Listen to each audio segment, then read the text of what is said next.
Since October 7th, when violence flared between Hamas and Israel, people seeking to understand the conflict have been told to read The Ethnic Cleansing of Palestine by Ilan Pappé. Praised as groundbreaking, this book has been a premier resource in public libraries, higher education syllabi, and academic discourse since its publication in 2006, and it has newly become a book club favourite. It has been translated into 6 languages and is now commonly cited in Wikipedia. In France, after October 7th, sales of the book doubled over the previous year.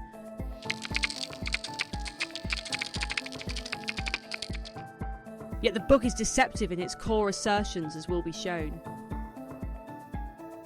This should not be surprising, since the author has openly stated that truth-seeking is not his objective. He believes something is a fact if it tells the story you like. Interestingly, however, people consider Pappé the most reliable writer on the subject of Israeli history, using words like principled and brave to describe him. One reason they trust Pappé is that he's Jewish. This is supposed to position him to expose crimes that his fellow Jews commit and conceal. Another reason is that Pappé used new resources like diaries and military records that are said to decisively debunk the Zionist narrative. We will be looking closely at this claim. But for starters, most of his resources are not primary sources. These he cites less than half as often as historians' works.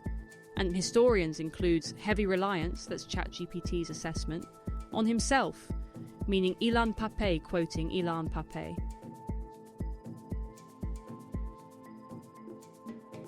Pappé's account of Deir Yassin is a good place to start examining the book. This is a village where Jewish forces are known to have killed Palestinian civilians in 1948. But historians also know that the details are controversial. In particular, false accusations of rape would have had broad fallout. Yet Pappé presents the following as facts. As they burst into the village, the Jewish soldiers sprayed the houses with machine gun fire. The remaining villagers were gathered in one place and murdered in cold blood, their bodies abused, while a number of the women were raped and then killed. However, in the photo section of this same book, a reprinted 1948 New York Times article challenges these facts. Instead of Jews bursting and shooting, it mentions them giving warning with a loudspeaker. Instead of wanton raping followed by extermination, it mentions women and children being turned over to the British. And instead of the pastoral and cordial village of page 90, this Deir Yassin harbours Arab militants. Now, one does expect historians to be biased, but one does not expect a narrative mess. And if this is how faithful Pappé is to a source he shows readers, imagine how he might be with those new archives he knows the public can't access. We will be looking more closely at this matter in a bit. The editorial gaffe regarding Deir Yassin shows us Pappé's manipulative style. But it also shows that he respects good old newspapers as a historical resource, even if he doesn't read them. And this is great, because newspapers reveal all the facts that Pappé hides in The Ethnic Cleansing of Palestine.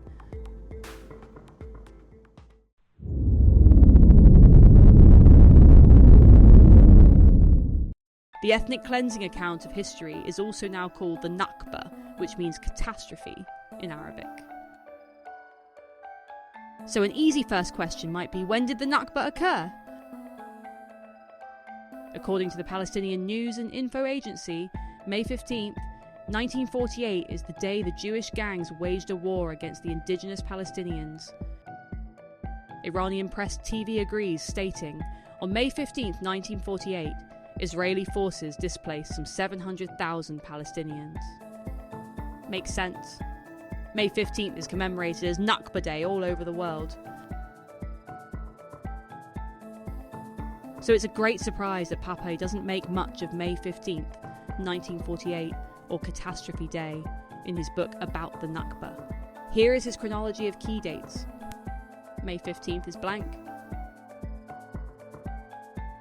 Pappé, of course, knows that there was a key event on this day, because it made headlines from Iceland to Luxembourg to Brazil to Turkey, though it's not what Palestinians and Iranians assert. And it's rather awkward.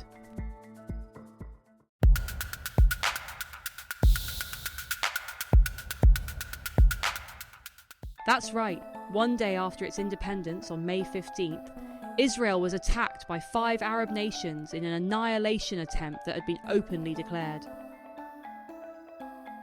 But per the partisan narrative, whenever there is aggression against Israel, it can only be unimportant, untrue, unblameworthy, resistance, or some contradictory combination of them all. Which is Pappé's tack as well.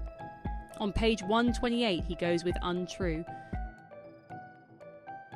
The only change we find in the overall Arab conduct once the mandate had ended was in the rhetoric.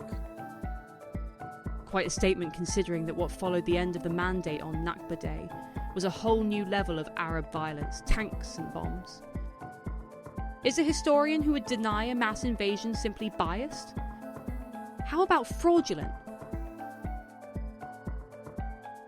Worse yet, Pappé accuses Israelis of Nakba denial because they won't make the whole story about the aggressor's suffering and atone for it. Indeed, pro-Palestinians consider Nakba denial a key impediment to peace. To be clear, the position of this presentation is not that no cases of expulsion could have occurred. No doubt they did, and innocent Palestinians suffered. But Pappé, in his sweeping rewrite of history, presents 0 new archives to debunk the large-scale Arab attack on Jewish population centres on Nakba Day, nor the impact this war had on what unfolded for both sides. So how does Pappé flip the script and prop up the book's bold title? He laid the groundwork carefully, starting with 1947.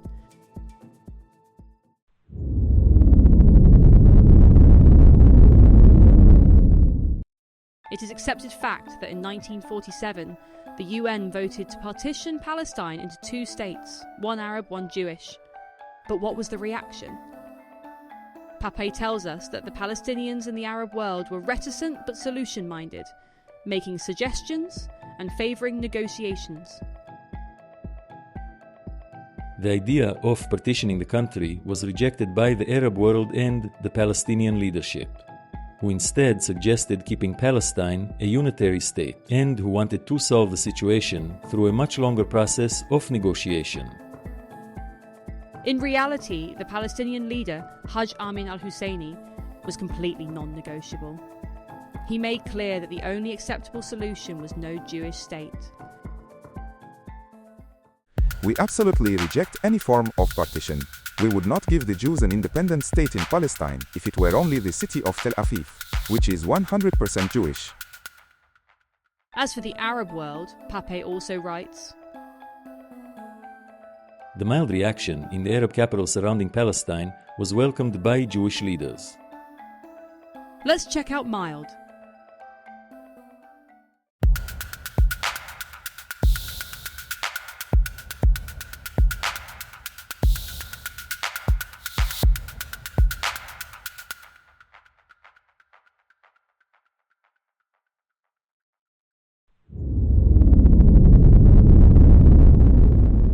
In Pappé's eyes, Arabs were not only passive victims, but unsuited by nature to the militarism their situation demanded.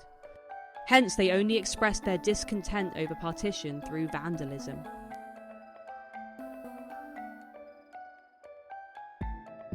And for this, Pappé tells us, the Jews ethnically cleansed them, or was it a master plan? The ethnic cleansing of Palestine began in early December 1947 with a series of Jewish attacks on Palestinian villages and neighborhoods in retaliation for the buses and shopping centers that had been vandalized. Let's check out the vandalism.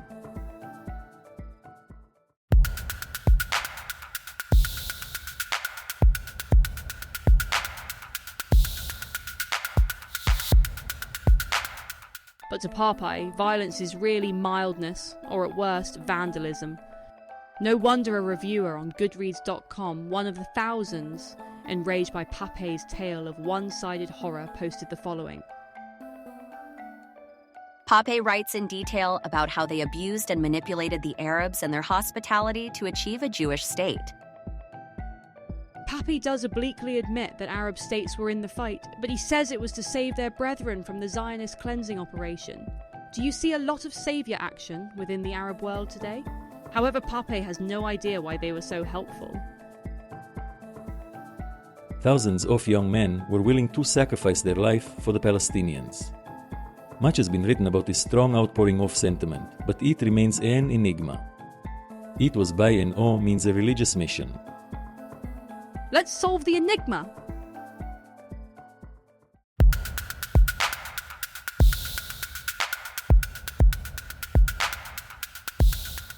But not 10 pages later, Pappé does cite religious motives.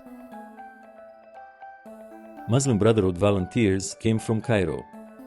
The members of this political movement, vowing to restore Egypt and the Arab world to the orthodox ways of Islam, regarded Palestine as a crucial battlefield.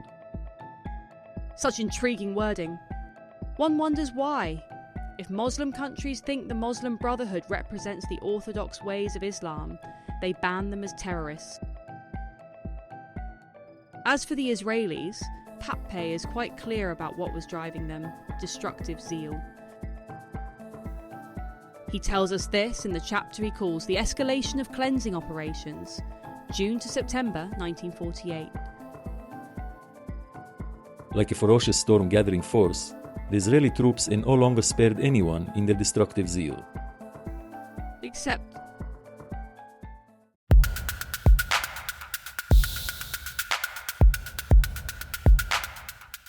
So with no supporting documentation, Pappé asserts that the Jews were acting storm-like just when newspapers report them calling for peace, and the Arabs rejecting it.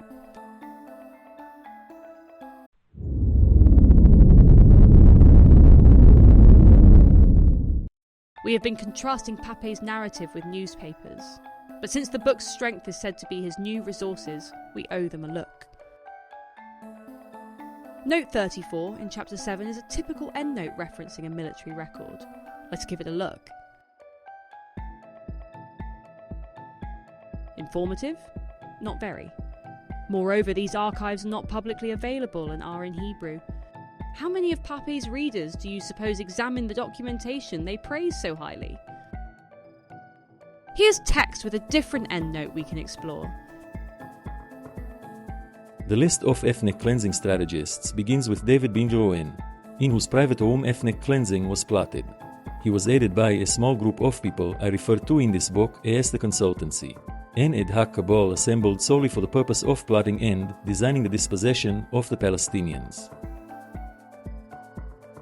This extract summarizes what Pappé preaches, that the extermination-driven hostilities against Israel, which made headlines worldwide, were in fact irrelevant or non-existent. Rather, the Jews were the true masters of the situation, implementing a blueprint for ethnic cleansing that they perfected in backroom scheming. This image of a Jewish cabal secretly plotting harm to non-Jews also happens to be a classic anti-Semitic conspiracy trope, so Pappé's documentation to back it up will be invaluable. Let's check out the endnote. The most important meetings are described in Chapter 4. No diary entry, no minutes, no military record, nothing of any import. Pappé simply wanted to give the appearance of documentation. He correctly gambled that only nerds check endnotes, whereas most of us just like the idea of endnotes. And there are many more such endnotes decorating his text.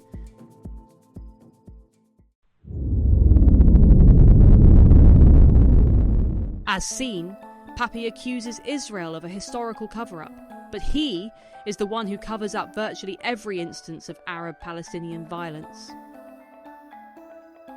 He accuses Israel of Nakba denial, yet he is the one who would deny the invasion of Israel by Arab nations in 1948. So the question must be asked, if the Palestinian cause is just, if it's the good fight, why does Pappé need to lie about history and manipulate us at every turn? Decide for yourself if Israel ethnically cleansed its non-Jews, Not only does the Jewish state have more minority citizens than other Middle Eastern countries, but elsewhere, minorities are also shrinking due to persecution.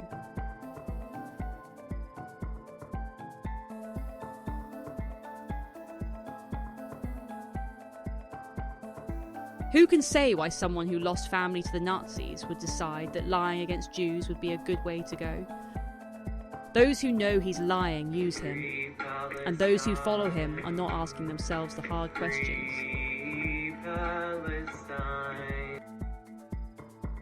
Pappé, who publishes new anti-Israel books almost yearly, has given academic and Jewish sanction to a warped version of history and implanted it in countless minds.